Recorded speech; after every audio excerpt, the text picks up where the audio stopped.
বিশেষ সিদ্ধান্তৰ বিষয়ে আলোচনা কৰিবলৈ আপোনালোকৰ মাজত আহিছোঁ। মই এনেই সৰু কৈ গৈছোঁ যিকেইটা আমাৰ নৰ্মেল সিদ্ধান্ত হয়। মৰাণ আৰু মটক স্বায়ত্তশাসিত পৰিষদৰ বৰ্তমানৰ সদস্য সংখ্যা 22 জন। কেবিনেটে 2খন স্বায়ত্তশাসিত পৰিষদৰ যিটো আমাৰ সমষ্টি 22ৰ পৰা 27লৈকে বৃদ্ধি কৰিবৰ বাবে সিদ্ধান্ত লয়। ইয়াতে কেবিনেটে আৰু এটা বিশেষ সিদ্ধান্ত লৈছে যিটো মই আপোনালোকক ক'ব খুজিছোঁ। এইটো হৈছে অসমৰ স্কুলবিলাকত গ্ৰেজুৱেট টিচাৰ ছায়েন্স আছিলে আৰু গ্ৰেজুৱেট টিচাৰ আৰ্টছ আছিলে। কিন্তু আমি এটা অনুভৱ কৰিছোঁ যে স্কুলসমূহত যদি অংকৰ এজন শিক্ষক নাথাকে তেতিয়াহ'লে শিক্ষা ব্যৱস্থাটো শক্তিশালী হ'ব নোৱাৰে। আগতে গ্ৰেজুৱেট টিচাৰ ছায়েন্সজনে বিজ্ঞানো পঢ়াইছিল, অংকও পঢ়াইছিল। কিন্তু বহু সময়ত বটানীত যিজন গ্ৰেজুৱেট টিচাৰ হয়, জিঅ'লজিত যিজন গ্ৰেজুৱেট টিচাৰ হয়, তেওঁ অংক পঢ়াব নোৱাৰিবও পাৰে। সেইকাৰণে আজি আমাৰ কেবিনেটে অসমত গ্ৰেজুৱেট টিচাৰ মেথছ বুলি এটা নতুন শিক্ষকৰ পদ সৃষ্টি কৰিছে। আৰু এই গ্ৰেজুৱেট টিচাৰ মেথছত আমি 1764 গৰাকী শিক্ষক শিক্ষয়িত্ৰীক নিযুক্তি দিয়াৰ বাবে সিদ্ধান্ত লৈছে। অৰ্থাৎ ইয়াৰ ফলত যিসকলে মেথছত অনাৰ্ছ লৈ বা মেথছত মেজৰ লৈ পাছ কৰিছিল তেনেকুৱা 1764 জন যুৱক যুৱতীৰ নিয়োগৰ সুবিধাও মুকলি হ'ব আৰু সমান্তৰালভাৱে আমাৰ বিদ্যালয়সমূহৰ শিক্ষা ব্যৱস্থাত এটা খুব সুন্দৰ প্ৰভাৱ পৰিব। কেবিনেটত আৰু এটা আমি সিদ্ধান্ত লৈছোঁ যে ইমান দিনে আমাৰ 11খন পলিটেকনিক আৰু 2খন ইঞ্জিনিয়াৰিং কলেজ, ইয়াত আমি আউটচোৰ্চ হিচাপত 3য় আৰু 4ৰ্থ শ্ৰেণীৰ কৰ্মচাৰীবিলাক লৈ আছিলোঁ। এতিয়া আমি এনেধৰণৰ 221টা 3য় আৰু 4ৰ্থ শ্ৰেণীৰ পদ আমি গভৰ্ণিং বডিসমূহক ল'বৰ কাৰণে আমি অনুমতি দিছোঁ আৰু তেওঁলোকৰ দৰমহা আমাৰ বাজেটৰ পৰা পোনে দিব পৰা হ'ব। তেওঁলোকে আৰু আমাৰ কোনো আউটচোৰ্চিং কৰিব নালাগে। গভৰ্ণিং বডিয়ে নিজে নিজে নিযুক্তি দিব পাৰিব। আমাৰ বডো একৰ্ডত এটা ক্লজ আছিলে যে BTRৰ সীমা শোণিতপুৰ জিলাৰ বড়ো অধ্যুষিত অঞ্চলসমূহকো সামৰি ল'ব। যোৱা বছৰ 15 আগষ্টত মই ঘোষণা কৰিছিলোঁ যে 60খন নতুনকৈ গাঁও আমাৰ বড়োলেণ্ডত বা BTRত আমি অন্তৰ্ভুক্ত কৰিম।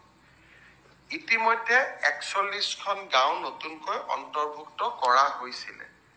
কিন্তু 60খন পাবলৈ আৰু 19খন গাঁও আমি BTRত অন্তৰ্ভুক্ত কৰিব লাগে। আজি কেবিনেটে 16খন গাঁও BTRত অন্তৰ্ভুক্ত কৰিছে নতুনকৈ, আৰু 3খন গাঁৱত বড়ো লোকৰ সংখ্যা কিমান আছে তাক চাই পেলাই সিদ্ধান্ত ল'বলৈ মুখ্যমন্ত্ৰীক কৰ্তৃত্ব অৰ্পণ কৰিছে। অৰ্থাৎ ইয়াৰ ফলত আমি পোনে ক'ব পাৰোঁ যে BTR একৰ্ডত যিটো এটা ডাঙৰ কথা আছিল যে শোণিতপুৰ আৰু আমাৰ বিশ্বনাথ জিলালৈকে BTRৰ সীমা বৃদ্ধি হ'ব, কিন্তু কেৱল 80% অধিক বড়ো বা জনজাতীয় লোক থকা গাঁৱক লৈহে সম্প্ৰসাৰিত হ'ব। তেনে গাঁও আমি 60খন চিলেক্ট কৰিছিলোঁ। 41খন আগতে আমি অৰ্পণ কৰিছিলোঁ। 19খন আমি কৰিলে আমাৰ প্ৰতিশ্ৰুতি পূৰ্ণ হয়। তাৰে আজি আমি 16খন পোনে অৰ্পণ কৰিছোঁ আৰু 3খনত বড়ো লোকৰ সংখ্যা কিমান তাক এবাৰ পুনৰাই চাবৰ কাৰণে মুখ্যমন্ত্ৰী কেবিনেটে দায়িত্ব দিছে। আজি কেবিনেটত লোৱা এটা ডাঙৰ সিদ্ধান্ত হ'ল ক্ষুদ্ৰ ব্যৱসায়ীসকলক লৈ। আমাৰ GSTৰ আপোনালোকে জানে যে 2017 চনৰ পৰা মোটামুটি অসমত GST বলবৎ হয় আৰু সেই সময়ৰ পৰা বিভিন্ন সময়ত টেক্সৰ যি হ'ব গ'লে ডিপাৰ্টমেণ্টে ভাবে যে টেক্স দিব লাগে, ব্যৱসায়ীসকলে নতুনকৈ GST আহিছে, নীতি নিয়ম গম পোৱা নাছিলে।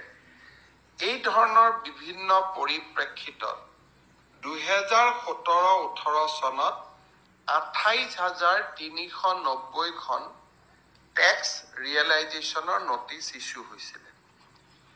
2018-19 চনত 36,801খন টেক্স ৰিয়েলাইজেশ্যনৰ নটিচ ইছ্যু হৈছিলে। 2019-20ত 39,168 আমাৰ টেক্স ৰিয়েলাইজেশ্যনৰ নটিচ ইছ্যু হৈছিলে। 2020-21 চনত 3,937খন টেক্স ৰিয়েলাইজেশ্যনৰ নটিচ ইছ্যু হৈছিলে আৰু 2021-22ত 2,852খন টেক্স ৰিয়েলাইজেশ্যনৰ নটিচ ইছ্যু হৈছিলে।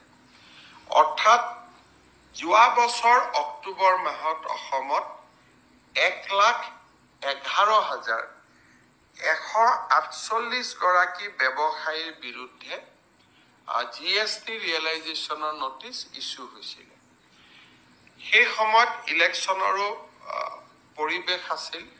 আমি যেতিয়া নিৰ্বাচনৰ প্ৰচাৰ অভিযানৰ কাৰণে গৈছিলোঁ তেতিয়া সৰু সৰু ব্যৱসায়ীবিলাকে আমাক আহি লগ কৰিছিলে যে মোক 5,000 টকা মোৰ GST আছিল, এতিয়া সুদে সৈতে মোৰ 1 লাখ টকা হ'লগৈ। মূলতঃ এই গোটেই ব্যৱসায়ীবিলাক ক্ষুদ্ৰ ব্যৱসায়ী আছিলে। মন্ত্ৰী অশোক সিংহাল আৰু মন্ত্ৰী অজন্তা নেওগৰ নেতৃত্বত আমি এখন কেবিনেট কমিটি গঠন কৰি দিছিলোঁ আৰু কেবিনেট কমিটিখনে অসমৰ গাঁৱে ভূঞে আৰু বিভিন্ন স্থানত বিশেষকৈ জিলা সদৰসমূহৰ বিভিন্ন ব্যৱসায়ীৰ লগত গৈ বিভিন্ন স্থানত সাক্ষাৎ কৰিছিলে। তাৰ উপৰিও আমাৰ টেক্স অফিচাৰসকলৰ লগতো তেওঁলোকে আলাপ আলোচনা কৰিছিলে আৰু আলাপ আলোচনা কালত এটা কথা প্ৰমাণ হৈছিলে যে বহু ক্ষেত্ৰত যিটো ছফ্টৱেৰৰ পৰা নটিচ যায় তাত এটা সীমা নথকা কাৰণে 1,000 টকা কোনোবাই নিদিলেও নটিচ যায়, 50 কোটি টকা নিদিলেও নটিচ যায়। সীমা এটা নিৰ্ধাৰণ কৰি নোথোৱা কাৰণে বহুত ক্ষুদ্ৰ ব্যৱসায়ী তাতে নটিচ গৈছে। আজি কেবিনেটে এটা সিদ্ধান্ত ল'লে যে যদি 5 লাখ টকাতকৈ অধিক টেক্স ভেলু হয় তেতিয়াহে ছফ্টৱেৰৰ বেচিছত নটিচ যাব। ইয়াৰ ফলত ভৱিষ্যতে ক্ষুদ্ৰ ব্যৱসায়ীসকল আমাৰ যিটো বিগ ডেটা এনালাইচিছৰ ওপৰত আমি নটিচ পঠাওঁ তাৰ পৰা তেওঁলোকে ৰেহাই পাব। পুৰণা গোচৰসমূহো কেবিনেটে খুব ভাল কৰি পৰ্যালোচনা কৰে আৰু পৰ্যালোচনা কৰাৰ পিছত কেবিনেটত এটা কথা ওলাই যে আমি অকণমান আমাৰ হাতত এটা পাৱাৰ আছে 161 অফ GST Act। এই পাৱাৰটো যদি আমি খুব জুডিচিয়াছলি যদি আমি পূৰণ কৰিব পাৰোঁ তেতিয়াহ'লে 2017-18 চনৰ 10,484টা কেছ আমি ড্ৰপ কৰিব পাৰোঁ। আৰু অলপ যদি জুডিচিয়াছলি যদি আমি চাওঁ 2018-19 চনৰো আমি 15,529টা কেছ আমি ড্ৰপ কৰিব পাৰোঁ। আৰু 19-20, 20-21, 21-22তো আমি যেতিয়া বিগ ডেটা এনালাইটিক্স ছফ্টৱেৰৰ পেৰামিটাৰটো আমি 5 লাখ টকাত থৈ দিম, তেতিয়াহ'লে তাতো আমি বহুত ব্যৱসায়ীয়ে, ক্ষুদ্ৰ ব্যৱসায়ীখিনিয়ে এই নটিচৰ পৰা হোৱা যিটো তেওঁলোকৰ গাত বোজা আহি পৰিছে উইথ ইণ্টাৰেষ্ট, তাৰ পৰা তেওঁলোকে মুক্ত হ'ব পাৰিব। সেইকাৰণে আজি কেবিনেটে সিদ্ধান্ত লৈছে যে GST ডিপাৰ্টমেণ্টে 161 যিটো GSTৰ আণ্ডাৰ ছেকশ্যন 161ত আমাৰ যিটো অধিকাৰ আছে ৰেক্টিফিকেশ্যন, মটো ৰেক্টিফিকেশ্যন, সেই অধিকাৰটো ব্যৱহাৰ কৰি আমি ক্ষুদ্ৰ ব্যৱসায়ীসকলক এই নটিচৰ পৰা আমি ৰেহাই দিম। আৰু স্বাভাৱিকতে ব্যৱসায়ীসকলৰ বাবে ই এটা বিৰাট ডাঙৰ সিদ্ধান্ত। বিভিন্ন সময়ত ব্যৱসায়ীসকলে তেজপুৰ, তিনিচুকীয়া, ডিব্ৰুগড়ত সমদল ওলাইছিল, প্ৰতিবাদ কৰিছিলে, কাৰণ 1,11,000 মানে বহুত লোকৰ ওপৰত এনেকুৱা নটিচ গৈছিলে। আৰু যিটো আমি ভাবোঁ যিহেতু খুব কম টকাৰ আৰু ইয়াত বহুত ৰেভিনিউ ইনভলভমেণ্ট নাই, গতিকে আমি মানুহখিনিক আণ্ডাৰ ছেকশ্যন 161 আমি প্ৰযোজ্য কৰি আমি তেওঁলোকক ৰেহাই দিব পাৰিম।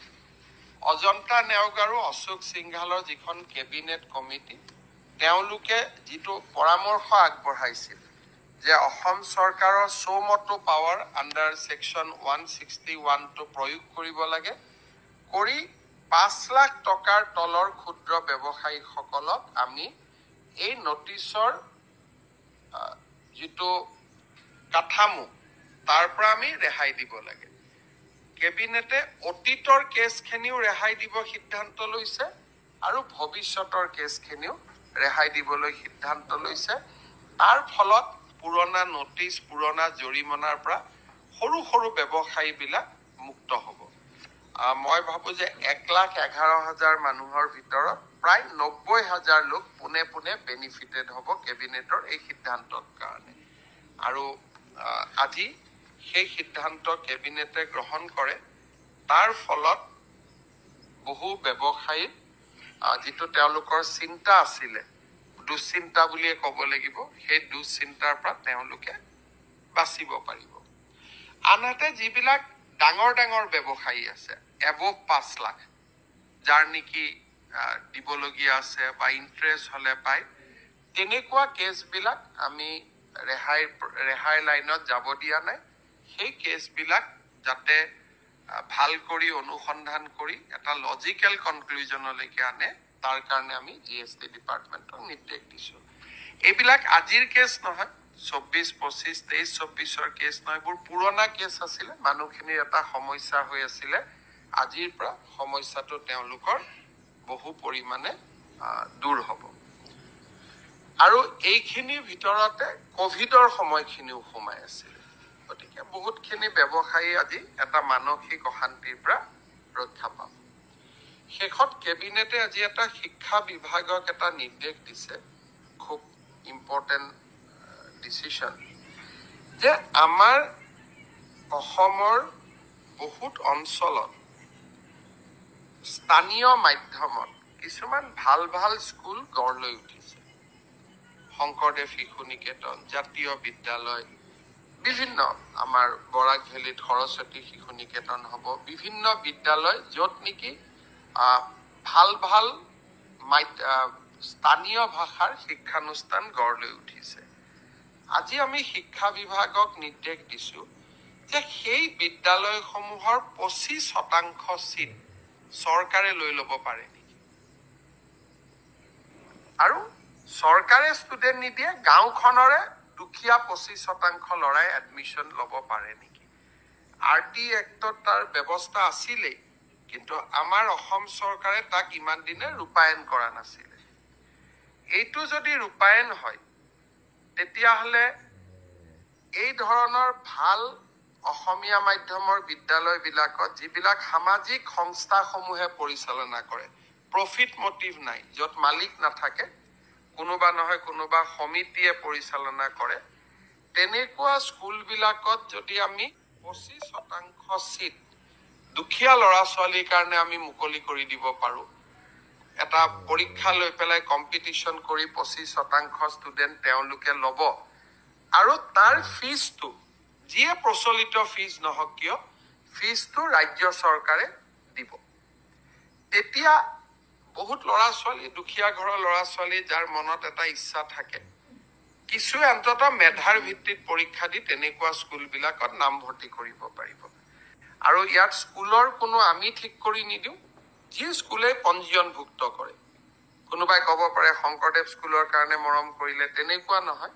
স্কুলখনেও পঞ্জীয়ন কৰিব লাগিব যে হয় এইটো আঁচনিৰ অধীনত মই 25% ষ্টুডেন্ট ল'ব খুজো আৰু যি স্কুলে ইংলিছ মিডিয়ামক আমি নিদিও অকল মাধ্যমিক যিটো ভাষা বড়ো মিডিয়াম অসমীয়া মিডিয়াম বৰাক ভেলীত বেংগলী মিডিয়াম বা স্থানীয় জনজাতীয় মিডিয়াম যিকেইটা আছে ৰাভা মিডিয়াম আছে যি অসমীয়া আৰু থলুৱা ভাষা বা বৰাক ভেলীত বেংগলী ভাষাত কৰে তেওঁলোকৰ সেই ধৰণৰ স্কুলেহে ইয়াত আবেদন কৰিব পাৰিব আৰু এইটো হৈ গ'লে বহুত ল'ৰা ছোৱালীয়ে গুণগত শিক্ষা পাব পাৰিব গতিকে এই ক্ষেত্ৰতো এইখনতো আমি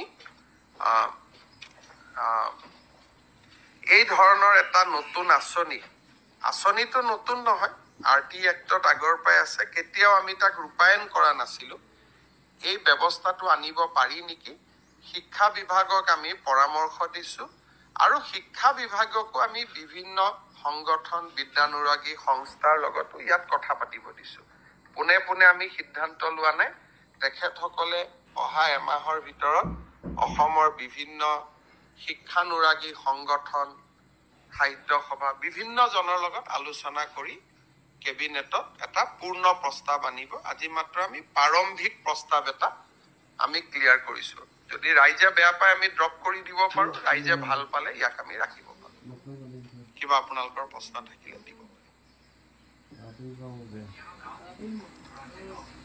কৰ্তন নহয় গাঁও দিয়া হৈছে 19খন গাঁও অলপ পিছত আমাৰ নটিফিকেশ্যন ওলাই যাব গাঁওখিনিৰ নাম মই মনত ৰখা নাই আপোনালোকে পাই যাব কিন্তু এই 19খন গাঁও সম্পূৰ্ণ জনজাতীয় লোক থাকে তাতে অজনজাতীয় লোক নাই 80% and above 80% and above কিন্তু আমি দিওঁতে 100% হৈছে দিওঁতে 100% পৰিছে গতিকে এতিয়া শোণিতপুৰ আৰু বিশ্বনাথ জিলাত বিটিআৰৰ গাঁও সৰ্বমুঠ 60খন হ'বগৈ আৰু যিটো মই কমিটমেন্ট দিছিলো আমাৰ কমিটমেন্টটো আজি পুৰা হৈ গ'ল আৰু গাঁও এতিয়া এড হোৱাৰ প্ৰস্তাৱ নাই ইয়াতকৈ গাঁও এড হলে গাঁও বাদু পৰিব লাগিব যদি কৰবাত বিটিআৰে গাঁও এৰি দিয়ে যে আমাৰ অজনজাতীয় গাঁও আমি এৰি দিছো তাৰ জায়গাত জনজাতীয় গাঁও দিয়ক ইয়াৰ পিছত 1:1 হ'ব এখন এৰিলে এখন পাব কিন্তু এইখিনি যেহেতু আমি শোণিতপুৰৰ আৰু বিশ্বনাথ জিলাক আমি যিটো আমাৰ বড়ো ৱেলফেয়াৰ কাউন্সিল আছিল তাতো আমি অন্তৰ্ভুক্ত কৰা নাছিলো বিটিআৰত দিম বুলি আজি এটা দীৰ্ঘদিনীয়া সমস্যা এটা সমাধান হ'ল যে এতিয়া বিশ্বনাথ চাৰিআলি গহপুৰলৈকেও বিটিআৰ থাকিব কিন্তু সেই গাঁৱতহে থাকিব যি গাঁৱত 80 and above বা দিওঁতে আমি 100% খিনিয়ে দিছো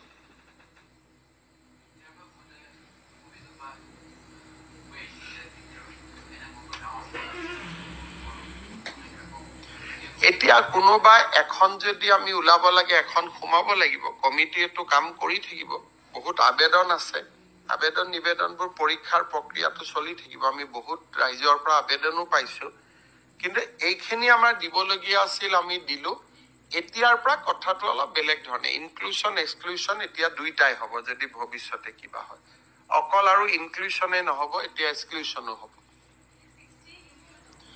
60 has been 41 was included earlier today cabinet has approved 19 more and hereby we have fulfilled commitment made in the BTR record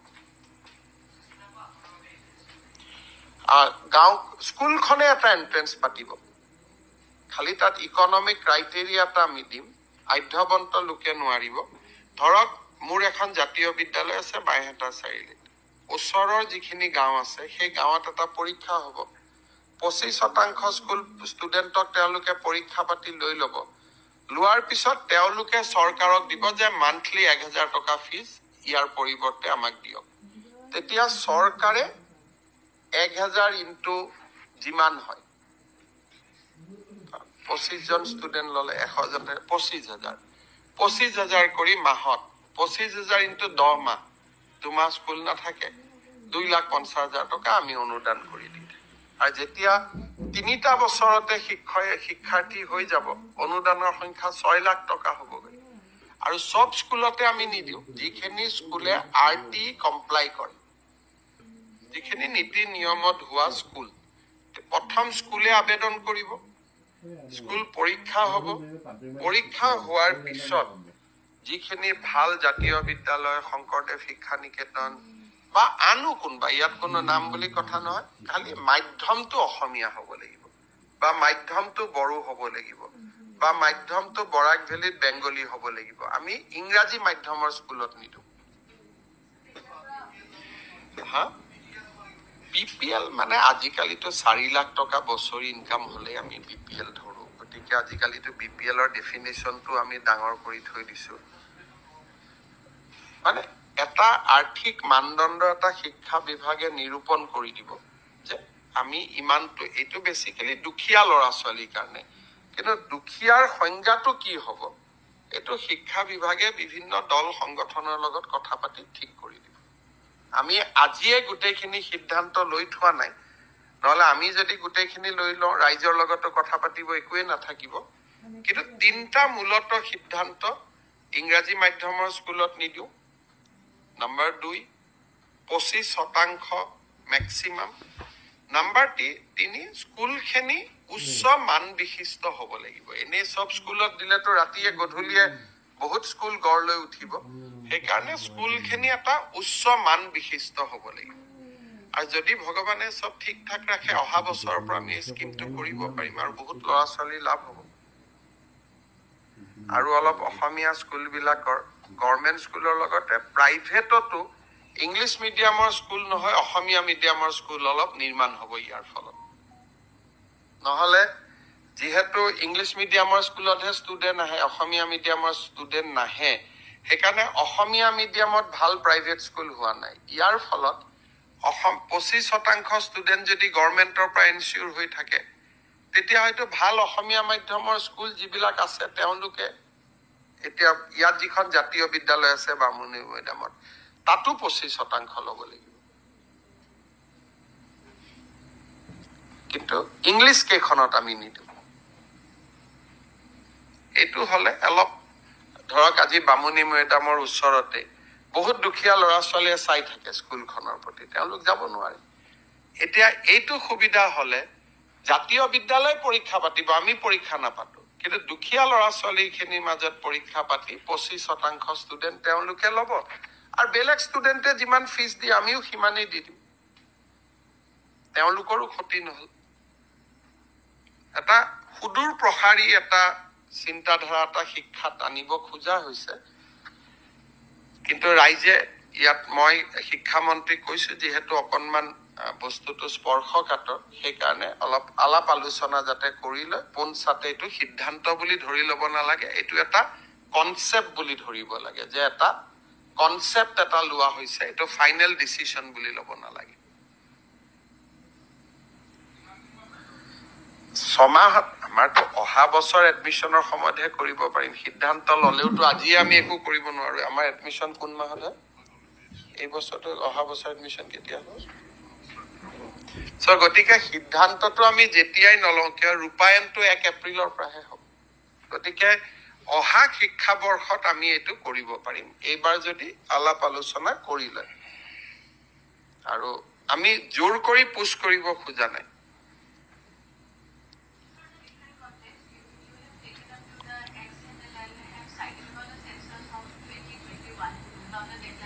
2011, not 2021. We don't have census figure. Will be projected a more revealing data. Will be. So as of this is a data up to 2011, which is official. Whatever I have given here, it is nothing, it is not that I have managed it something. It is official data of Bangladesh census as well as Government of India census. Both the census says that in Assam, during 1951 to 2011, Hindu population has declined by 9.23%. And in Bangladesh, it is declined by 13%. Almost that decline is almost in a similar trend. Hindu জনবসতি বাংলাদেশত 13% কমিছে 2011ত 51ত ইয়াত পাকিস্তানটো সোমাই আছে যেটো 51ত এখন পাকিস্তান আছিলে কিন্তু 51ৰ পৰা 71 লৈকে টোটাল জনবসতি তাতে 13% কমিছে আৰু অসমত জনবসতি কমিছে 10%. কাৰণটো তো মই কেনেকে কম ইয়াত হিন্দুৰ সংখ্যা কমি গৈ আছে এটা কিয় কমি গৈ আছে সেইটো আমাৰ তাতে বেলেগ এখন গ্ৰাফো আছে তাত মুছলমান সংখ্যা বাঢ়ি যোৱাটো আছে তাত নেক্সট ডাটাটো পাব গ্ৰীনত বেসিক্যালি ডেমোগ্ৰাফিক শিফট বুলি যিটো কয় ডেমোগ্ৰাফিক ইনভেশন বুলি কয় সেইটোই আৰু দুইটা ডেটা আছে তাত কিমান মুছলমান বাঢ়ি আছে কিমান হিন্দু কমি আছে কিন্তু মুছলমান বাঢ়াৰ সংখ্যাটো কলে মোক সাম্প্ৰদায়িক বুলি কয় কাৰণে মই হিন্দু কমাটো দি দেখুৱাইছো হেতু শব্দ কলে বেয়া পাই কাৰণে এটো শব্দ মই কোৱা নাই আৰু একেটা কথাকে মই দুই ধৰণে লিখি দিছো আৰু these are real time আৰু দিনত মই কৈছিলো এতিয়া আপোনালোকে মোৰ টুইটাৰ হ্যান্ডেলত জোৰাবাটৰ মাটিটো গুটে স্যাটেলাইট ডাটা দি দিছো টাইম ল্যাপস স্যাটেলাইট ডাটা আপোনালোকে চাব পাৰে মই USTM ৰ এৰিয়াটো আৰু গুটে জোৰাবাটৰ টাইম ল্যাপস ডাটা ফ্ৰম 2008 কেনেকে পাহাৰখন পৰিৱৰ্তন হৈছে মই গুটেটো দেখাই দিছো আৰু 2024ত ই একদম আমাৰ শব্দটো ভাল নহয় কিন্তু এখন নাঙঠ পাহাৰত পৰিণত হৈছে এটো মই আৰু এটো স্যাটেলাইটৰ ডাটা এটো মই ইয়াতে এখন দি থৈ দিছো আপোনালোকে চাব পাৰিব আৰু সন বিলাকো দি আছে প্ৰত্যেকটো সনত কেনেকে পৰিৱৰ্তন হৈছে গুটে গ্ৰীনটো এনেকে পাহাৰটো ভাঙি ভাঙি গৈ আছে ইয়াত আপোনালোকে নিজেও চাই ল'ব পাৰিব এটো কোনোবাই অলপ আগবাঢ়িলে মোৰ স্যাটেলাইট ডাটাটো নলৈ স্যাটেলাইট ডাটা কিনিব পায় so you can procure also আৰু মইতো ভাবো যে USTM ৰ মালিক এটা জেহাদে আৰম্ভ কৰিছে আমি যেটো ল্যান্ড জেহাদ বুলি কওঁ তেওঁ এটা ফ্লাড জেহাদে আৰম্ভ কৰিছে অসমৰ ওপৰত নহলে ইমান নিৰ্দয় ভাবে কোনেও কাটিব নোৱাৰে পাহাৰ কোনো প্ৰকৃতিক ভাল পোৱা মানুহে বিশেষকৈ শিক্ষানুষ্ঠানে ইমান বেয়াকৈ কাটিব নোৱাৰে এটো এটা মইতো জেহাদ বুলিয়ে কওঁ এক প্ৰকাৰ মোক কোনবাই ভাল পায় বেয়া পায় আৰু উপায় নাই কিন্তু এটো এটা ডেলিভাৰেট বুলিও মই বিশ্বাস কৰো কাৰণ নহলে পাহাৰখন ৰাখিও ধুনিয়াকৈ আৰ্কিটেক্ট মাটি গছ গছনি ৰাখিও বিল্ডিং বনাব পাৰি ড্ৰেনেজ কৰিব পাৰে ধুনিয়াকৈ গছ গছনিৰ মাজত আশ্ৰম টাইপ বনাব পাৰি বিভিন্ন ধৰণে আজিকালি হিলছতো শিক্ষানুষ্ঠান হোৱাৰ আৰ্কিটেক্ট আছে তেওঁটো আৰ্কিটেক্ট ইউজ কৰা নাই খালি বুলডোজাৰ লগাই ধাৰ মাটিবোৰ কাটি দিছে আৰু চান্স লৈছে মেঘালয় কিন্তু কামটো হল অসমৰ লৰা ছোৱালী বিলাকে পঢ়ে কালিৰ পৰা যদি গুৱাহাটী লৰা ছোৱালী বিলাকে পঢ়া বাদ দি দিয়ে আৰু গুৱাহাটীৰ অধ্যাপক অধ্যাপিকা সকল যদি তাত যোৱা বাদ দি দিয়ে তেতিয়া গুৱাহাটীৰ কৃত্ৰিম বানপানীও তাতে খতম হৈ যাব বস্তুটো বনাই লৈছে মেঘালয়ত ব্যৱসায়টো অসমৰ ওপৰতে নিৰ্ভৰশীল মেঘালয়তো ষ্টুডেন্ট তাত কোনো নপঢ়ে হাৰ্ডলি 10% তো নপঢ়ে মই দেখা নাছিলো কিবা এখন ফাংচন পাতোতে মই মইতো আচৰিতে হৈ গলো প্ৰথম তাৰ পিছত আকৌ মেডিকেল বুলি যোৱা 2 বছৰত মইতো 3 বছৰ আগত গৈছিলো 2 বছৰততো আৰু বগৰাই দিলে আৰু এটো স্যাটেলাইট ডাটা তেওঁ না কৈতো লাভ নাই আৰু স্যাটেলাইটৰ পিকচাৰটো আৰু মই বনাব নোৱাৰো 2011 চনত 2011-10 ফটোটো মই বনাব নোৱাৰো ছেটেলাইটত। হ'ব, ভাল কথা নহয়। ইমান হিন্দু মানুহ কংগ্ৰেছত যায়, নহলে দুদিন পিছত ৰাজীৱ ভৱনত আপোনালোকেও ভাত খাব নোৱাৰা হ'ব। গতিকে অন্তত অলপ হিন্দু মানুহ গৈ আপোনালোকেও ভাত খাব পৰা এটা পৰিৱেশ হৈ থাকিলেতো ভালেই না। আপোনালোকৰতো মন যাব কেতিয়াবা সাংবাদিকতা কৰি ভাত এসাঁজ খোৱালে খাবৰ কাৰণে, নহলে 5 বছৰ পিছত আপোনালোকে ইনকুৱাৰী কৰি ভাত খাব লাগিব। গতিকে 2-এজন হিন্দু মানুহ যদি তাতে যায় আৰু দলটোক ধৰি ৰাখিব পাৰে, এইটো আদৰণীয়। আৰু যদি বিজেপিৰ সৰুৰ পৰাই সংঘৰ আদৰ্শৰে আদৰ্শিত ব্যক্তি যায়, সেইটোতো আৰু ভাল। কিজানি পৰিৱেশটো অলপ বদলাব পাৰি। গতিকে মই অশোক শৰ্মা হওক বা আন যিসকল যাব ওলাই আছে, তেওঁলোকক মই শুভেচ্ছা দিছো যে গৈ কিবা এটা ভাল কৰক। তাতো যদি ভাৰত মাতা জয় হ'ব পাৰে, এইটোতো একো বেয়া কথা নাই। মই আজি কনৰাড চাংমা ডাঙৰীয়াক চিঠি এখন দিছো আৰু ৰাতি মই তেওঁক আজি লগো পাম। কিন্তু তেওঁলোকে আমাৰ কথা শুনি কিমান নিজে কৰিব পাৰিব মই নাজানো, কাৰণ অলৰেডি বহুত কৰিয়ে পেলালে। গতিকে এতিয়া কি কৰি, উপায়টো হ'ল যে এটা আমাৰ ল'ৰা ছোৱালী নগলে ঝামেলাটো মৰি যায়। তেতিয়া এইবিলাক বিল্ডিঙো বন্ধ হৈ যাব, নিজে নিজে গছ গছনি আৰম্ভ হ'ব। আমাৰ মানুহবিলাক তাত গৈ থাকিব নালাগেতো, ঠিক হৈ যাব। ইয়াতে কব পানী উঠিছে আৰু ৰাতিপুৱা গৈ তাত যদি চাকৰি কৰি থাকে, তেতিয়াহ'লে দুইটাতো নিমিলিব। গতিকে কিছুমান বস্তুৰ উত্তৰ হ'ল ইকনমিক, যে অৰ্থনৈতিকভাৱে উত্তৰ দিব লাগে, তেতিয়া বহুত বস্তু ঠিক হৈ যায়।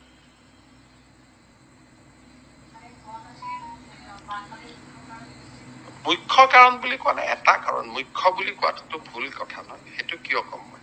আমাৰ গুৱাহাটীটোতো বৰষুণ হয়, গুৱাহাটীটোতো আমাৰ সমস্যা আছে। কেতিয়াবা আপোনালোকে গুৱাহাটীৰো বাহিনীখন চাব, কেনেকে বিল্ডিং ওপৰত বনাই দিছে। গতিকে আমাৰ মানুহৰোতো সমস্যা আছে, কিন্তু বৰষুণ নোহোৱাকৈ পানী হোৱাৰ মুখ্য কাৰণটো তেওঁ। এতিয়া সমস্যাটো হ'ল বৰষুণ হলে পানী হোৱাটোৰ আমি দোষী, কিন্তু বৰষুণ নোহোৱাকৈ যে পানী হয়, সমস্যাটো সেইটো। উপায় নাই, এতিয়া পানী দেখিছো আৰু কি কৰিম। এইটো ড্ৰেইন যদি ডাঙৰ কৰিব খোজো, মই ৱাল ভাঙিব লাগিব, মানুহে ভাঙিব দিব। এইবিলাক সমালোচনা কৰি থাকিবতো সহজ। সৰু ড্ৰেইনটো ডাঙৰ কেনেকে কৰিম, বহলাব লাগিব, মানুহৰ ৱাল ভাঙিব লাগিব, সত্ৰখনৰে ৱাল ভাঙি ডাঙৰ কৰিব লাগিব, কোনে ভাঙিব দিব? গতিকে এইটো হৈ গল আৰু এইটোৱে কাৰণে সমস্যাৰ লগত যুঁজি থাকিব লাগিব। কিবা মটৰ লগাব লাগিব, পাম্প ছেট লগাব লাগিব। কৈছে আমচিঙতো সমস্যা এটা, কিন্তু এতিয়া মই আমচিঙত গৈ কি কৰিব পাৰো? এটা আলোচনা কি কৰিব? তাতে আমাৰ অসমীয়া মানুহবিলাক বহি আছে, মই কাক ভাঙিব যাওঁ এতিয়া? কেনেকে ভাঙিব যাওঁ? তেতিয়াতো আপোনাৰ এবাৰ অলপ শিল শাকুত হাত দিওঁতে আপোনালোকে কিমান ভিডিঅ' বজাইছে। গতিকে আপোনালোকে মোক ইলেকশ্যন হৰুৱাবৰ কাৰণে আমচিং কিয় কৈ থাকে? কবটোতো সহজ, কিন্তু আপোনালোকে এবাৰ লিখি দিয়ক যে আপোনালোকে পূৰ্ণ সহযোগিতা কৰিব। পৰ্টেল বিলাকে ভিডিঅ' ভাইৰেল নকৰে। কাৰোবাৰ ঘৰ ভাঙিলেতো কান্দিবই না, যাতে তেতিয়াতো মানুহে নাভাবে যে ৰাইজৰ কামত কৰিছে। এতিয়াতো এটাই উপায় আছে, পানীটো শিলখাকুত নি ডাঙৰ ড্ৰেইন বনাই মেঘালয়ৰ পানীটো তালৈকে লৈ যাব লাগিব। তাৰ বাদেতো আমাৰ হাতত একোৱে উপায় নাই। অহাবাৰ প্লেনিং কৰিব লাগিব। আৰু গুৱাহাটী সম্পূৰ্ণ বানপানীৰ পৰা বাচিবই নোৱাৰি। ইয়াত মাটি বাৰী কিনাৰ আগতে মানুহে এইটো ভাবিয়ে কিনিব লাগিব যে গুৱাহাটীখন এটা ফুট হিলত থকা প্ৰদেশ। যেনেকে দিল্লী বা মুম্বাইত বিভিন্ন কাৰণত বানপানী হয়, আমাৰ ইয়াতো কৃত্ৰিম বানপানী হ'ব, কিন্তু 2-3 ঘণ্টাত আমি পানীটো উলিয়াই দিব পাৰো, বা 4 ঘণ্টাত আমি উলিয়াই দিব পাৰো। কিন্তু যোৰাবাটত এইটো চলি থাকিলে আমি নোৱাৰো, তাৰ কোনো উপায় নাই। আৰু এইটো ইছ্যু পলিটিকেল কৰা কথা নুঠায়। এইটো কিছুমানে মই দেখিছো যে পলিটিকেল কৰিব খুজি আছে। এইটো পলিটিকেল নহয়। এইটো মোৰ আগতোতো ৩-৪জন মুখ্যমন্ত্ৰী হৈ গৈছে, কোনেওতো পাৰা নাই নহয়। এইটোতো it is not a political issue. এইবিলাক পলিটিকেল ইছ্যু কৈ পেলাই কি লাভ আছে? এইটোক লৈ পেলাই আনন্দ পাব নালাগে। আপোনালোকেও যিমান ব্যস্ত হৈ যায় দেখুৱাই মিলাই TRP ল'বৰ কাৰণে, সেইটো ইছ্যু এইটো নহয়।